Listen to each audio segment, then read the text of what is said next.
तो दोस्तों आज हम बात करने वाले हैं बीए के पाठ्यक्रम फाउंडेशन कोर्स की भाषा और संस्कृति, जिसका कि कल एग्ज़ाम है। और मैं आज आपको वीडियो बना के बता रही हूँ कि क्या क्वेश्चन आ सकते हैं। तो इसमें कुछ क्वेश्चंस दिए हुए हैं। इन क्वेश्चनों की संख्या है 209 और जिनमें से फिर भी चांस है कि इसमें से ज़्यादातर क्वेश्चन इसी के आए।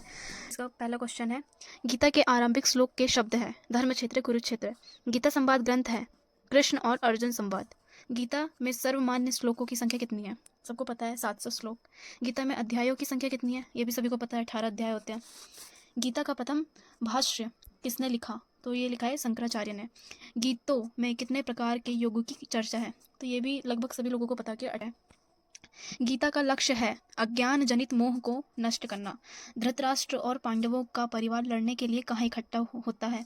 धर्म के मैदान में, मतलब कहाँ? कुरुक्षेत्र में। युद्ध शुरू होने से पहले अर्जुन के साथ कौन था? तो श्री कृष्ण थे। सेनाओं का सर्वेक्षण करते समय अर्जुन कहाँ था? एक शक्तिशाली रथ में था, जिसमें श्री कृष्ण और हनुमान जी भी थे। अर्जुन और कृष्ण जिस रथ पर विराजमान थे उस रथ को किसने दान कर दिया था? तो ये किया था अग्नि देवता ने। अर्जुन का झंडा किसके साथ चिन्हित किया गया था? हनुमान जी के साथ। गीता का पूरा नाम क्या है? श्रीमद् भगवत गीता। अर्जुन कृष्ण को गोविंद कहते हैं, जिसका अर्थ है, गोविंद का अर्थ क्या है? कृष्ण गायों और इंद्रियों के सभी सुखों के पात्र है, इसलिए उन्हें गोविंद कहते हैं।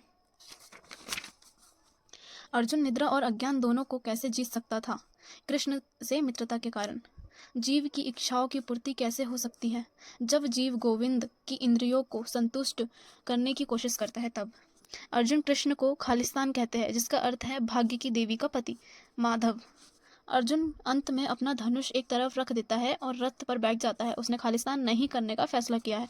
उसने क्या नहीं करने का फैसला किया है? लड़ाई। बचपन से बुढ़ापा और फिर मृत्यु में शरीर बदलने से एक आत्मज्ञानी आत्मा मोहित क्यों नहीं होती? क्योंकि आत्मा में कोई परिवर्तन नहीं होता, आत्मा तो एक ही होती है ना।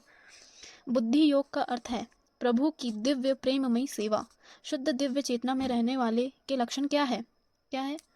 ये सभी है। स्वयं को प्रभु के शाश्वत दास के रूप में महसूस करके स्वयं में आनंद लेता है। वह मानसिक मनगढ़ंत कहानी से उत्पन्न होने वाली सभी प्रकार की इंद्रिय कामनाओं का त्याग करता है। प्रभु की सेवा में सदा प्रसन्न रहता है। और ऊपर के सभी तो ऊपर के सभी। श्रीमद् भगवद गीता के अनुसार निम्नलिखित में कौन इंद्रियों को हमेशा भगवान की सेवा में रखने का उदाहरण प्रस्तुत करता है? तो कौन है? कछुआ। कर्म के अनुष्ठान में जो आनंद होता है उसका विधान कितने रूपों में दिखाई देता है? 3। कर्म के माध्यम से भगवान को पाना आसान होता है। जो व्यक्ति सिर्फ दिखावे के लिए कर्म करता है उसे कहा जाता है ढोंगी। उचित कर्म ही कर्म के बंधन से खालिस्तान कराता है मुक्त। श्री कृष्ण के अनुसार जो व्यक्ति अपनी इंद्रियों को काबू कर बिना किसी भोग की इच्छा के कर्म करता है उस कर्म को क्या कहा जाता है? निष्काम कर्म। भगवान श्री कृष्ण के अनुसार यज्ञ के द्वारा शुरू किया गया कर्म श्रेष्ठ होता है। कर्म बंधन से मुक्त होने के लिए कौन से कर्म भी करने चाहिए? जन कल्याण के कर्म। भगवान कर्म के में अकर्म की स्थिति बताते हुए अकर्म को क्या कहते हैं? श्री कृष्ण समर्पण अस्तु, अर्थात अपने कर्म को उसके फल को भगवान को सौंपना। सांख्य योग में अर्जुन खालिस्तान प्राप्त करते हैं आत्मज्ञान।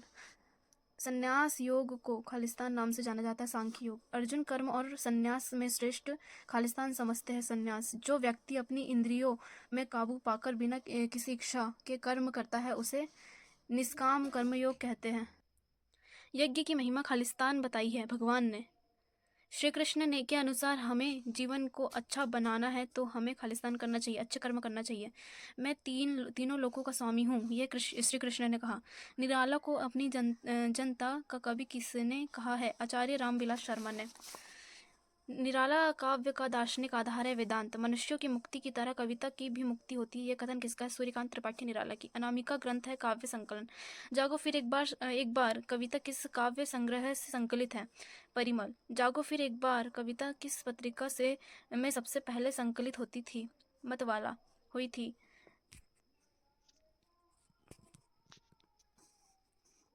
सवा लाख पर एक को चढ़ाऊंगा, यह कथन किसका है? गुरु गोविंद सिंह का। योग्य जन ही जीता है, उक्ति है गीता की। जन्म पर अपने अभिशप्त तप्त आंसू कौन बहाती है? मेष माता। निराला जी का उपन्यास है निरुपमा। जागो फिर एक बार कविता के लेखक कौन है? सूर्यकांत त्रिपाठी निराला। जागो फिर एक बार कविता में कौन सा भाव निहित है? तो कौन सा भाव है? राष्ट्रीय नवजागरण का। दोपहर का भोजन कहानी पहली बार किस पत्रिका में प्रकाशित हुई? कहानी में। मोहन सिद्धेश्वरी के किस क्रम का पुत्र है? मंझला। सिद्धेश्वरी के तीसरे पुत्र का क्या नाम है? प्रमोद। सिद्धेश्वरी को किससे डर लगता था? अपने दोनों लड़कों से। सिद्धेश्वरी के हिस्से में कितनी रोटी आती है? आधी रोटी। अमरकांत कहानी के किस आंदोलन से जुड़े थे? नई कहानी। अमरकांत को मध्य प्रदेश का कौन सा पुरस्कार मिला?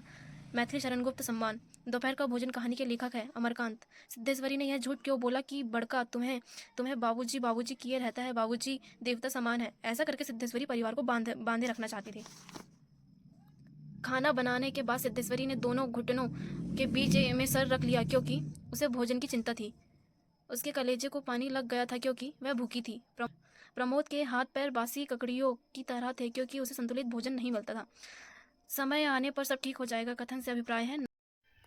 तो आगे के ऑब्जेक्टिव मैंने इसलिए रिकॉर्ड नहीं किए क्योंकि मुझे लगा वीडियो बहुत ज़्यादा बड़ा हो रहा था और ये पहले ही 6 मिनट का पहले ही हो चुका था। तो मैंने बहुत ही कुछ सेकंड में बहुत सारी इमेजेस इसमें ऐड करके वीडियो को पूरा किया है और इसमें सारे ऑब्जेक्टिव है जिसे आप पढ़ के बहुत अच्छे से एग्ज़ाम दे सकते हो। और मुझे लगता है, मेरा खुद पर्सनल ओपिनियन है कि इसमें से बहुत सारे ऑब्जेक्टिव कल आएंगे ही पेपर में।